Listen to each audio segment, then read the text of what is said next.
Hello, Aether. This has been a hard month for the sector, and I'm your host, Don Digidon, bringing you all the latest news, reports, and developments. A slightly different format for today's report, in memory and honor of all the lives that have been lost in the recent events.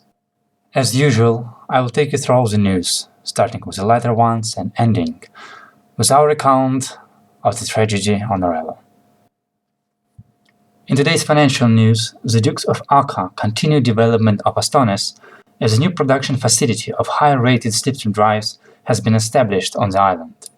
While it will be mostly staffed by air spirits and specialists from Arca itself, the factory will bring in supporting businesses and increase demand for labor trades.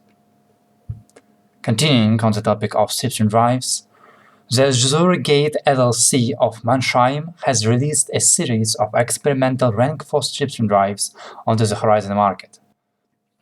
This first production has been sold at a closed auction and has been swiftly swept up by the Hyperbole Logistics and Atlanta Shipbuilding and Aerial Engineering. Meanwhile, in the Red Order territory, the volunteer draft is on the rise, as the recent departure of the Red Dawn embassy from Orrello has sparked controversy among the citizens of Nachtschaffen, as many consider demands of the Sol Union ambassador Avain Galonadel to be a direct intervention into the interests of Red Dawn and its allies. Many argue that this move was a show of weakness from Baron Okoye and question Union's involvement in the events that currently plague Orrello. Groups of hot-headed youth have begun gathering around the city hall, as Nachtschaffen Living Corps volunteer numbers are higher than they have been in the past 5 years. No matter the outcome of Orrello's civil unrest, it is certain that a great strain has been put upon the southern Aether political scene. In Sol news, a terrifying accident on Volos has led to deaths of 4 workers during a tunnel collapse at the Boreal Expeditionary Company's dig site. The excavation has been ongoing for several months, owing to the many Slavic ruins of Volos. This particular expedition has been the most recent attempt of gaining access to the supposed central hub beneath the widespread Slavic tunnels. Chrono Vasiliadis, director of the excavation, has expressed his condolences to the families of the deceased, promising that this will not deter the operation and that their deaths will not be for nothing. Despite the known risks of the dig and generous life insurance policy, some Slavologists question whether it is not better to let this collapse be the end of it all. Their main concern is that accessing and reactivating the inner structures of Volos may pose considerable danger to the local population whose lifestyle is tied directly to the ruins. Bringing our news to the recent events at Orrello.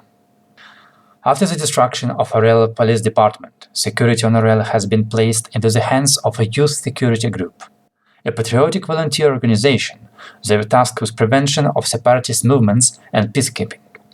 This group had no support from the citizens, who considered them as government lapdogs and a glorified repression squad.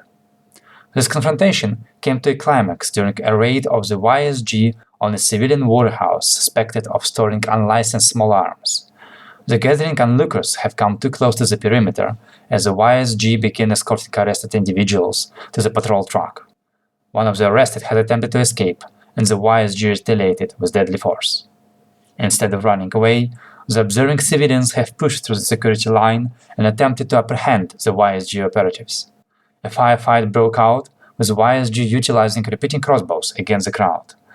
The resulting massacre has taken the lives of more than 90 citizens, the YSG themselves losing 10 operatives. The following day, a different YSG group patrolling the Orrello docks has attempted to apprehend a group of civilians suspected of smuggling. On the edge for some previous days' events, the YSG have used deadly force the moment the alleged smugglers have shown resistance. This time, however, the dock crowd has armed itself with tools and rushed the YSG. The group has been completely wiped out, mercilessly mauled by the outraged crowd. The unrest has not ceased at the docks, as a riled-up crowd has pushed its way towards the city center and the Orrello Parliament. There, they were faced by the Orrello 1st Infantry Division. The soldiers have held the line and kept their promise, refusing to use force against the crowd. Before the unrest has dissipated, however, several dozen soldiers were injured and had to be admitted to the nearest hospital. It seems that with the departure of the Red Order, Orrello has fully succumbed to the horrors of a civil war. It remains to be seen who will prevail, but one thing is certain: the victory would come at a higher price. Finally, we'll bring you an update on the latest weather developments, as a large weather formation recently dubbed as Hurricane Salostra has been steadily approaching Akka from the western direction. Thankfully, the storm has lost most of its power, so while the Akka-Helios corridor will be locked for travel, we expect no significant damage to the Akka system. The Wind Dukes are planning to unfold the protective umbrella by 21st of July, so as to block any remaining wind gales. This also means that all captains should complete their travels before that date. Salostra is expected to pass over Akka by the end of the month, putting the system into a several-week lockdown. Thus, it is of great import that the Astonius Refuge initiative has been completed with unquestionable success. We will continue to carefully watch this phenomenon and will inform you of all the latest developments. This has been our report for the week. Don Digidon, signing off.